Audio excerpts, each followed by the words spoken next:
Star Wars, Young Jedi Knights, Jedi Under Siege, Chapter 19. Brackus raced his high-speed one-person shuttle away from Yavin 4 and streaked back towards his precious Shadow Academy. He punched the coded controls that would automatically open the launch bay doors and provide him clear passage back into the safety of the Imperial training station. The space battle did not concern him. It was just another event that had gone wrong today. His heart still pounded from his lightsaber battle with Skywalker down at the temple ruins. His thoughts spun, filled with resonating words of his former master. Anger and despair swirled like uncontrollable storm through his mind, through his emotions. Every method he knew failed to bring his thoughts back to the cold, quiet levels he required to draw on his fullest powers. Brackus even attempted to use some of the hated calming techniques Skywalker had shown him back in his incognito student days, but nothing worked. Everything was crumbling. His grandiose plans, his carefully trained Dark Jedi, the troops of the Second Imperium, it all faltered here at the verge of what should have been the greatest triumph. The hammer blow that would shake the galaxy. The destruction of the Jedi Academy should have been a simple victory. He brought his shuttle to dock at the nearly empty bay of the Shadow Academy, where not long ago 2 rows of TIE fighters and TIE bombers had prepared for battle. Timothy Kai had launched her armored battle platform, riding down from orbit with her stormtroopers and Zeke's squad of dark warriors. They had been proud, confident, sure of crushing the light side. Brackus climbed stiffly out of the shuttle, straightening his silvery robes, trying unsuccessfully to regain his dignity.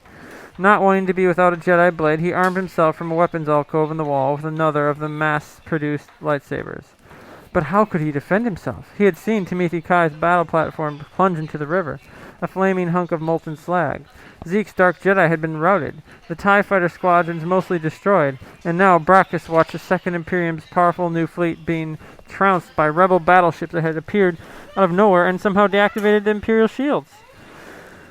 Brackus strode out of the docking bay into the near-deserted Shadow Academy. All capable troops had been sent to the surface. Only a few command teams remained here to keep the Imperial station secure.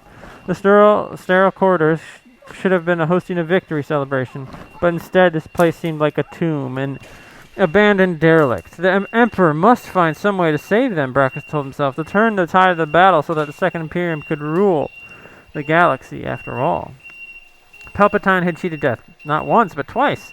After he had perished the first time aboard the second Death Star during the Battle of Endor, he had managed to resurrect himself, using hidden clones to prolong his life. And though all those clones had presumably been destroyed 13 years later, the Emperor was once again back from the dead, without an explanation this time. Any man who accomplished such feats could surely manage to wrest victory away from such a hodgepodge gang of rebels and criminals, couldn't he? Holding his head up, trying to summon Imperial pride and hope, Brackus marched down the steel-plated corridors toward the isolated section of the station. He had to see the Emperor, and he would not be turned away. The fate of the entire war hung on the next few moments. Outside the sealed doorways stood 2 of the 4 scarlet-clad Imperial guards. They wore sinister projectile-shaped helmets with only a narrow black slit through which they could see. The 2 guards stiffened, crossing their force pikes to deny him entry. Brackus strode forward without hesitation. "Move aside, I must speak with the Emperor." He has requested not to be disturbed," said one of the guards. "Disturbed?" Brackus said, appalled to hear the words. "Our fleet is going down in defeat. Our Dark Jedi are being captured. Our TIE fighters are being shot down. Timothy Kai is dead. The Emperor should already be disturbed. Move aside, I must speak to him." "The Emperor speaks with no one." They moved one step forward, holding out their weapons. Brackus felt anger boiling within. It gave him strength. The power flowing in his veins tapped directly into the dark side of the Force. He could see why the Night Sister Timothy Kai had found the experience so exhilarating that she kept herself in a constant state of pent-up fury. Brackus had no patience for these meddling, scarlet-clad obstacles. They were traitors to the Second Imperium, and he responded, letting the Force flow from deep within him. His lightsaber dropped out of his billowing sleeve and fell firmly into his hand. His finger depressed the power button. A long, rippling blade extended up. Brackus did not use it as a threat. He had grown tired of threats, of word games and diversions that prevented progress. He unleashed his anger. "I have had enough of this." He struck wildly from side to side. His anger narrowed his vision to a tunnel of black static that surrounded his two targets as they scrambled to use their force pikes against him. But Brachus was a powerful Jedi. He knew the ways of the dark side, and the Red Guards had no chance against him. In less than a second, Brachus had struck both of them down. He activated the sealed door mechanism. The security pass codes argued with him, so he used the force to blow out the circuits. With his bare hands, he wrenched the stubborn door aside and strode into the Emperor's private chambers. "My Emperor, you must help us," he called. The light around him was red and dim, hot. He blinked, finding it difficult to see, but found no one else around. "Emperor Palpatine," he shouted, "the battle turns against us. The rebels are defeating our troops. You must do something."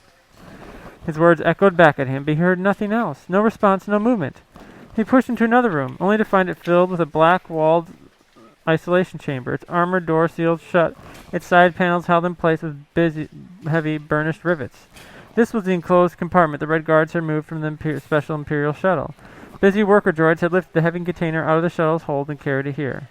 Brachus knew the Emperor had secluded himself inside the chamber, protected from outside influence. Brachus had feared the Emperor's health was failing, that Palpatine needed a special life support environment just to survive. But the moment, Brachus didn't care. He was tired of having doors shut in front of him. He, the Master of Shadow Academy, was one of the most important members of the Second Imperium. Should not be brushed aside like some civil servant. He pounded on the armored door. "My Emperor, I demand you see me. You cannot let this defeat continue. You must use your powers to wrest victory from the hands of our enemies." He received no answer. His battering noises quickly faded into the thick, blood-colored light that filled the chamber.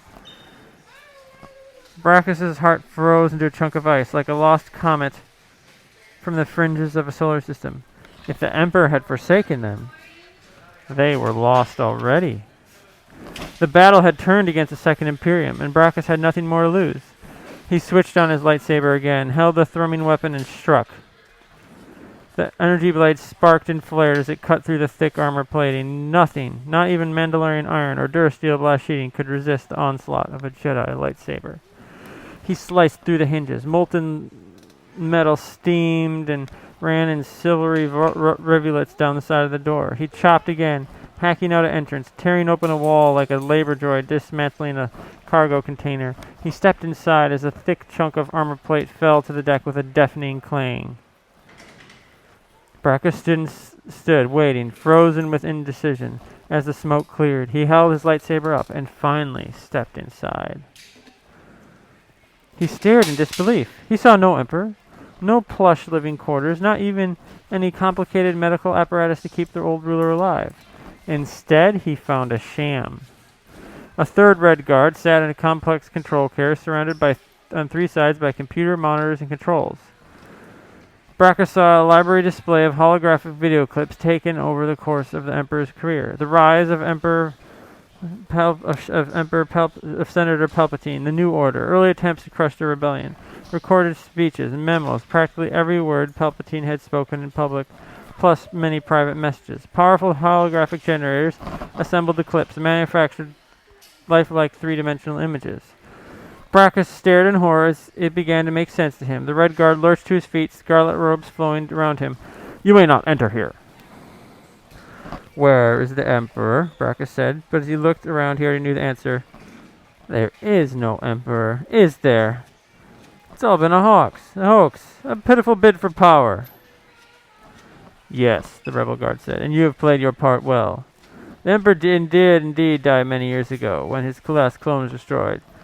But the Second Imperium needed a leader, and we, four of Palpatine's most loyal Imperial Guards, decided to create the leader. We had all the brilliant speeches, the recordings the Emperor made. We had his thoughts, his policies, his records. We knew we could make the Second Imperium work, but no one would have followed us. We had to give the people what they wanted, and they wanted the Emperor back. As you did. You were easy to fool because you wanted to be fooled," the Red Guard said, nodding toward Brachus. The Master of the Shadow Academy stepped deeper into the chamber, his lightsaber glowing with deadly cold fire. "You tricked us," he said, still in grip of an incredulous horror. "You tricked me. Me! I was one of the Emperor's most dedicated servants, but I served a lie. There was never any chance for the Second Imperium, and now we are being destroyed here because of you. Because of poor planning, because there's no heart to the Second Imperium." Blinded by rage again, Brachus flowed forward like an avenging angel. His lightsaber held hard. The Red Guard staggered away from the controls, reaching into his scarlet robes to withdraw a weapon. But Brachus didn't give him a chance. He cut down the third Imperial Guard, who fell smoking and lifeless into the ray of controls that created the fake Emperor. The illusion had cheated Brachus and the Shadow Academy and all his Dark Jedi, everyone who had devoted their lives to recreating the Empire. Now the Empire has truly fallen, he said, his voice hoarse and husky, his face haggard. He was no longer calm, like a statue, no longer a well-polished representative of perfection. Hearing a noise outside the chopped open door to the isolation chamber, Brachus turned to see a flash of red, the fourth and final member of the group of charlatans. Brachus moved slowly, feeling stiffness and pain, utterly discouraged, but he would not let this last one get away. His honor demanded that the receivers pay. Brachus rushed after him. But the Red Guard had encountered his slaughtered companions outside and knew that Brachus had seen all the video controls and the holographic apparatus in the isolation chamber. The fourth guard, without hesitation, ran back the way he come. Brachus realized with utter certainty that the glorious dream of the reborn Emperor had already failed. His Dark Jedi had lost their battle down on Yavin 4. The Imperial fighters were being trounced, and he could not let this imposter, this traitor, escape alive. It would be Brachus' final moment of vengeance. With purposeful steps, Brachus charged after the man. The Red Guard moved with astonishing speed, fleeing the restricted area and dashing down the empty corridors of the Shadow Academy. Brachus ran, but the Red Guard knew exactly where he wanted to go. Exactly. The last surviving Imperial Guard reached the docking bay and dashed toward Brachus' still waiting high-speed shuttle. Arriving at the docking bay door, Brachus shouted, "Stop!" He held his lightsaber high, wishing he could use the Force to make the guard freeze in his track to follow his command. But the charlatan did not hesitate. He drove into the lone shuttle, raised it on its repulsor lift, and punched the code to release the magnetic atmosphere containment field. Brachus shimmered with rage. He wondered if he could get to the Shadow Academy's weapon systems and blow the guard to frozen shards in a vacuum of space, but it would be too late for him. He felt completely alone on the Shadow Academy, an utter failure. Everything he had tried and had backfired on him, and this time the final insult, tricked by a guard. Unbidden, a memory came to Brachus. When the Shadow Academy had been instructed, ostensibly under the guidance of Emperor Palpatine, as a fail-safe mechanism, enormous quantities of linked explosives had been implanted through the station's superstructure. That way, if Palpatine ever felt threatened by these new and powerful Dark Jedi Knights, he could trigger the detonation and destroy the Shadow Academy, no matter where he was. Brachus stood alone in the hangar bay, watching the tiny shuttle streak farther and farther away. It occurred to him that since there was no reborn Emperor, then the 4 Red Guards must themselves have kept the secret destruct codes. As the escaping ship fled the Shadow Academy in the Yavin system, the last surviving guards acknowledged to himself that the military forces he left behind would be defeated utterly. With the success of the rebel counterattack, there would be likely no Imperial survivors of this day's battles. The guard had to preserve his secret and maintain the illusion that he and his partners had so carefully constructed as a way to restore themselves to power.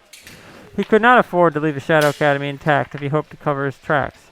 With luck, he might find a position among the many criminal elements insidiously working at the fringes of the New Republic. The Red Guard sent a brief signal, carefully coded, and transmitted a dreaded phase, a string of impulses that he hoped never to use. Destruct. As his tiny shuttle careened into hyperspace, the spiked ring of the Shadow Academy flowered into a fireball, an exploding blossom of flaming gases and debris.